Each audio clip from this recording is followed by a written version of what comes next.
Memiliki cadangan harta karun yang melimpah dari berbagai komoditas merupakan hal wajar bagi Indonesia posesif akan kepemilikannya. Dan terbaru Presiden RI Joko Widodo melakukan larangan ekspor biji bauksit agar tak dijajah negara lain.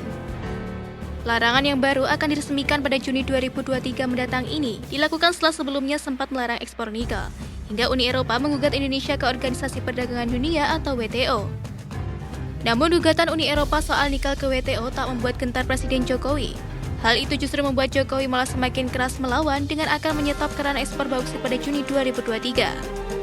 Menurut Joko, anggota Uni Eropa yang menggugat Indonesia ke WTO merupakan negara-negara yang pernah menjajah di masa lampau.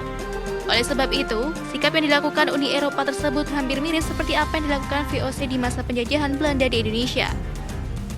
Rencana larangan ekspor biji bauksit yang akan dimulai pada Juni 2023 ini telah diresmikan pada Rabu 21 Desember 2022. Hal ini tertuang dalam Undang-Undang Nomor 3 Tahun 2020 tentang Pertambangan Mineral dan Batu Bara atau Minerba. Pelarangan ekspor bauksit ke luar negeri sebagai upaya Indonesia mendapatkan nilai tambah dari hasil ekspor. Maka dari itu, Jokowi menekankan supaya industri di dalam negeri bisa mengembangkan hilirisasi bauksit. Jokowi mengatakan bahwa dari industrialisasi bauksit di dalam negeri, ia memperkirakan pendapatan negara akan meningkat dari Rp21 triliun menjadi sekitar kurang lebih Rp62 triliun.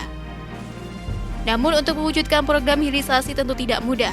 Pemerintah harus mengembangkan smelter sendiri dengan biaya yang jumbo.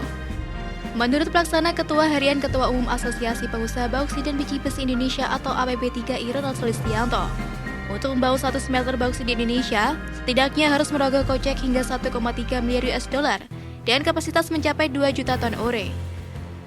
Sebagai informasi, pemerintah Indonesia menargetkan akan ada sekitar 12 smelter bauksit yang beroperasi hingga 2024.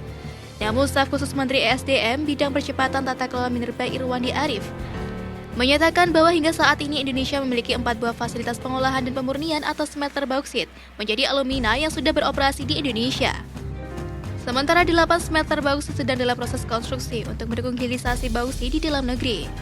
Sementara itu, anggota kelompok kerja hilirisasi mineral dan batu bara Kamar Dagang dan Industri Joko Widodo mengungkapkan bahwa beberapa pihak yang menggugat Indonesia ke Organisasi Perdagangan Dunia atas larangan ekspor biji nikel RI rupanya adalah mantan penjajah Indonesia. Menurut dia, anggota Uni Eropa termasuk negara-negara yang pernah menjajah RI di masa lampau. Oleh sebab itu, sikap yang dilakukan Uni Eropa tersebut hampir mirip seperti apa yang dilakukan VOC di masa penjajahan Belanda di Indonesia. Seperti diketahui, saat ini Indonesia sedang bersengketa hukum dengan Uni Eropa di WTO. Gugatan itu terjadi lantaran Indonesia resmi melarang kegiatan ekspor biji nikel sejak 2020 silam. Dan kabar terbaru, Indonesia diketahui mengalami kekalahan gugatan Uni Eropa di Badan Penyelesaian Sengketa atau Dispute Settlement Body atau DSB WTO atas kebijakan larangan ekspor biji nikel tersebut. Namun, Indonesia pun telah resmi mengajukan banding atas kekalahan ini.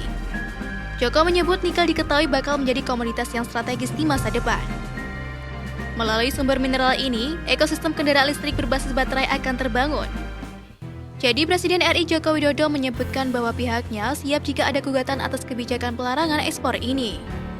Adapun menyusul Indonesia, ada Australia dengan cadangan nikel mencapai 15%, lalu Brasil 8%, Rusia 5%, dan gabungan sejumlah negara lainnya seperti Filipina, China, Kanada, dan lainnya 20%. Pengolahan biji nikel kadar rendah ini biasanya menggunakan teknologi hidrometalurgi menjadi berupa mixed hydroxide precipitate atau MHP dan nickel hydroxide atau NiOH.